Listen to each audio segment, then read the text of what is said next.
तो यहाँ आप लोग आशा करते हैं अच्छे से होंगे और आपकी पढ़ाई भी अच्छे से चल रही होगी। बच्चों, हम लोग क्लास 10th का जो व्याकरण कर रहे हैं उसमें आज अब हम अभ्यास लेके आए हैं। हमने कहा था आपसे कि हम आपको नोट्स बना के दे देंगे, क्योंकि इसकी जो संधियाँ हैं थोड़ी लंबी लंबी हैं, उसमें जगह होती नहीं है पढ़ाने के लिए बुक में। तो इस वजह से हमने इसका नोट्स बना लिया है, आपको आसानी रहेगी लिखने में भी और समझने में भी। ठीक है, तो चलिए शुरू करते हैं। पहला क्वेश्चन है आपका कि निम्नलिखित में संधि कीजिए तथा संधि का नामोल्लेख कीजिए। तो क्या था? देवस अपि, यही तो था ना। तो देखिए स आ गया, यानी कि इसमें सु प्रत्यय लगा दिया है। यदि हम कोई भी संधि उसको हल करते हैं तो उसमें हम सु प्रत्यय लगाएंगे ही लगाएंगे। ठीक है, क्योंकि कोई भी जो पद बनता है बिना प्रत्ययों के नहीं बनता है। तो देवस अपि ये शुद्ध होता है। ठीक, देवस अपि ही लिखाता है। तो स को रु आदेश हो जाएगा किस सूत्र से? सजुषोरु सूत्र से। हमने पढ़ा है कि जब जो है पदांत स आता है तो उसके स्थान पर क्या हो जाता है? रु आदेश हो जाता है। किस सूत्र से? सजुषोरु सूत्र से। रु के उ की इत संज्ञा हो गई किस सूत्र से? उपदेशे अजनुनासिक सूत्र से उ की इत संज्ञा हो गई। फिर तस लोपा से उसका लोप हो गया, तो क्या प्राप्त हुआ? देवर। ठीक है, देवर अपि, र के नीचे ये हलंत लगा हुआ है। ठीक, फिर र को उ आदेश होगा किस सूत्र से? देव उ अपि, अतोरोल प्रत्यात्पत्ति सूत्र से र को उ आदेश हुआ। कैसे हुआ? यही ना अतोरोल प्रत्यात्पत्ति सूत्र कह रहा है कि र, यानी यहाँ र है अर्थात रू था ना। ठीक, तो रू कहिए चाहे र कहिए, र आ गया तो इसका तात्पर्य ये नहीं है कि रू हम इसको नहीं कहेंगे। इसमें पहले था तो हम इसको रू भी कहेंगे, रू ही कहेंगे। तो इस रू के पूर्व अ है, देव में अ है, और उसके बाद में ये अ है, यही तो कह रहा है। तो इस रू यानी अर्थात र को उ आदेश हो गया। ठीक, किस सूत्र से? अतरोल प्रदात प्रत्यय सूत्र से। अब अ और उ के बीच में देखिए आप, इस अ और उ के बीच में देखिए गुण संधि हो सकती है कि नहीं हो सकती है? देव के अ में और उ में। तो आद गुण सूत्र से देव के अ और उ में गुण संधि हुई, तो क्या प्राप्त हुआ? ओ। ठीक है, तो क्या बन गया? देवो प्लस अपि। अब यहाँ पे ओ आया है। ठीक है, क्या आया है? ओ प्लस अ। तो जहाँ भी पदांत ओ आए, पद के अंत में ओ आए और बाद में ह्रस्व अ हो, तो क्या हो जाता है? पूर्व रूप हो जाता है। मतलब यही बचता है, ये हट जाता है। तो क्या हो जाएगा? देवो पी। ठीक है, ये होगा, पूर्व रूप होने पर यही तो होगा। लेकिन यहाँ पे अ पहले से विद्यमान था, ये बताने के लिए वर्तमान समय में संस्कृत के विद्वान क्या करते हैं? यहाँ पे अवग्रह लगा देते हैं। इससे ये पता चल जाता है कि यहाँ पे पूर्व रूप में अविद्यमान था। तो ये हो गया देवो अपि। किस सूत्र से हुआ है? एंग पदांतादति सूत्र से ये देवो अपि हो गया, जिसे हम पूर्व रूप संधि बोलते हैं। ठीक है, तो हमारा क्या प्राप्त हुआ? देवो अपि प्राप्त हुआ। और इसका पदच्छेद कैसे किए थे? देवस अपि से। ठीक है, अब ये देखिए शिव अर्चय, शिव अर्चय आ गया। अब यहाँ पे विसर्ग आ गया है, तो अब आपको घबराने की ज़रूरत नहीं है। विसर्ग आ गया है तो इससे तात्पर्य ये है कि आपको समझ जाना चाहिए कि इसमें सुप्रत्यय लगा है। जैसे रामा है तो उसमें क्या लगा है? सुप्रत्यय लगा है। और हम आपको बता चुके हैं इसे सुप्रत्यय कैसे लगा है। हाँ, जब हम रामा है उसमें हम सु प्रत्यय लगाएंगे तो सु लिखेंगे, हाँ, ऊ की ईद संज्ञा करेंगे, फिर तस लोपा से उसका रोप करके रामस प्राप्त होगा। ठीक, फिर स का क्या कर देंगे?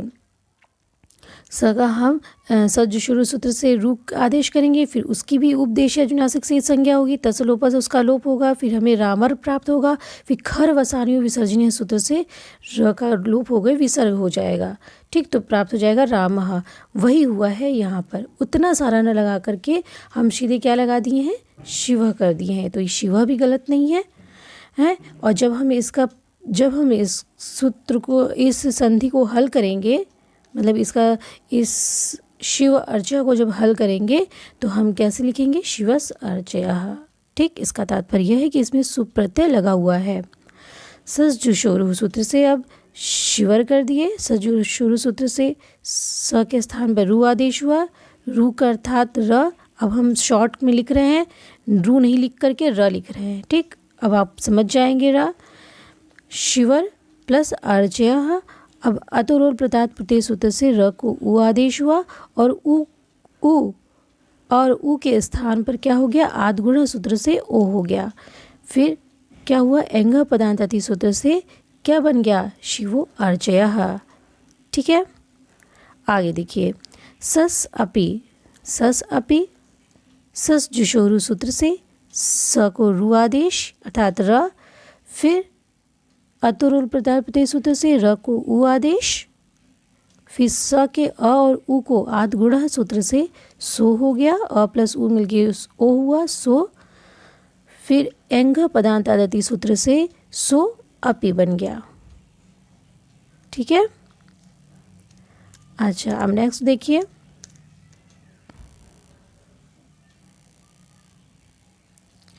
अब नेक्स्ट है आपका नामः अपि। नामः अपि आ गया, विसर्ग आ गया तो कोई बात नहीं, यानी सुप प्रत्यय लगा हुआ है इसमें, तो हम लिखेंगे नामस प्लस अपि। स जुषोरु सूत्र से नामर किए, स को रू आदेश किए अर्थात र। फिर अतोरोल प्रत्यात प्रत्यय सूत्र से र को उ आदेश किए। फिर आद्गुण सूत्र से नाम के म के अ और उ में गुण संधि होकर के नामो बन गया। फिर अपि, एंग पदांतादि सूत्र से नामो अपि हो गया। ठीक है, अब ये देखिए नेक्स्ट, शुकः अस्ति। शुकः अस्ति, शुकः अस्ति अर्थात शुकस अस्ति। सजुषोरु सूत्र से स को र आदेश हुआ अर्थात रू आदेश था अर्थात र।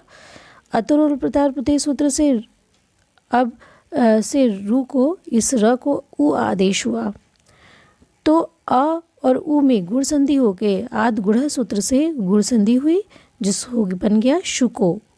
अब शुको अस्ति, ओ और अ मिलके एंग पदांतति सूत्र से शुको अस्ति बन गया। ठीक है, सह अपि, ये देखिए सह अपि, यहाँ भी है सस अपि। सस जुषोरु सूत्र से स को रू आदेश अर्थात र हुआ।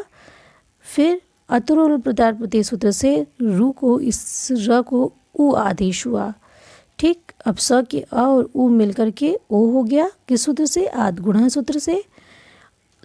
ओ और अ मिलके सो अपि बन गया, एंग पदांतादति सूत्र से अर्थात पूर्व रूप संधि हो गई, सो अपि। ठीक, अब दूसरा देखिए, निम्नलिखित शब्दों में संधि की विच्छेद कीजिए तथा संधि का नामोल्लेख कीजिए। तो हमने दोनों लिखा है, आप इसमें घबराइएगा नहीं कि जो है शिव होगा कि शिवस होगा, तो दोनों ही सही है। शिवो अत्र, जब हम शिव अत्र लिख देंगे तो भी सही है, और जब हम इसको हल करने चलेंगे शिव अत्र को, तो शिवस अत्र लिखकर ही हम इसको सॉल्व करेंगे।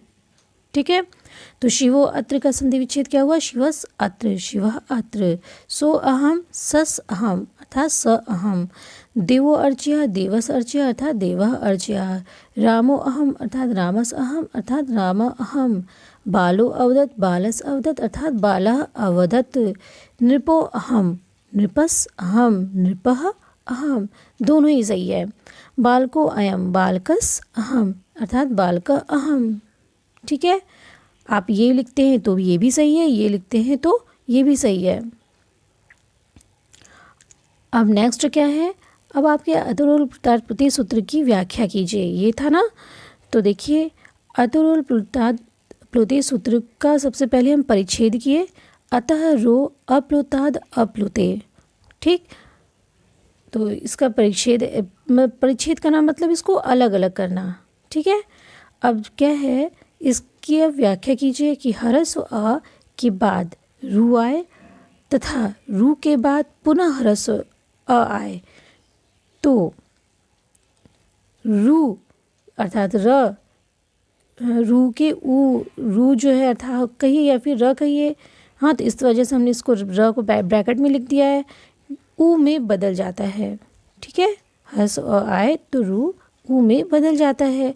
तत्पश्चात अर्थात बाद में आद गुणा सूत्र से अ और उ मिलकर ओ हो जाता है। ठीक है, ये आपका स्पष्ट परिभाषा है और ऐसे ही अतुलोत्पाद सूत्र की परिभाषा होनी चाहिए। ठीक, जो आपको समझ में आए, जो उदाहरण को सॉल्व करने में सहायता करे। ठीक है, विभिन्न प्रकार के उदाहरण आएंगे तो कंफ्यूज ना हो सकिए। चलिए अब नेक्स्ट देखिए, और कोई भी इसे गलत नहीं ठहरा सकता है। हाँ, ये आप यदि एग्ज़ाम में लिखेंगे तो आपका को फुल मार्क्स मिलेंगे। अ प्लस रू, अभी और स्पष्ट कर दीजिए, अ प्लस रू, इसको ब्रैकेट में लिख के र कर दीजिए ऐसे, प्लस अ, अर्थात रू के पहले अ और रू के बाद में अ हो तो इस रू अर्थात र को उ आदेश हो जाता है। ठीक, तो ये रहा आपका क्वेश्चन आंसर, और इसको अपनी कॉपी पे उतार लीजिएगा और जितने भी सूत्र आए हैं उसको 1 से 2 बार जब आप करेंगे तो आप स्वतः ही इसमें पारंगत हो जाएंगे। तो बच्चों, ये वीडियो आपको कैसा लगा ज़रूर बताइएगा। अच्छा लगा हो तो लाइक कर दीजिए, और अभी तक आपने सब्सक्राइब नहीं किया है तो सब्सक्राइब कर लीजिए, और अपने दोस्तों को शेयर भी ज़रूर करिएगा ताकि वो भी इसका लाभ उठा सकें। ठीक है, तो मिलते हैं अगले वीडियो में अगले सूत्र के साथ। आपका अगला सूत्र है शायद हशीचा सूत्र, तो मिलते हैं अगले वीडियो में हशीचा सूत्र को लेकर के, वो भी उत्तसंधि करता है। हाँ, ठीक।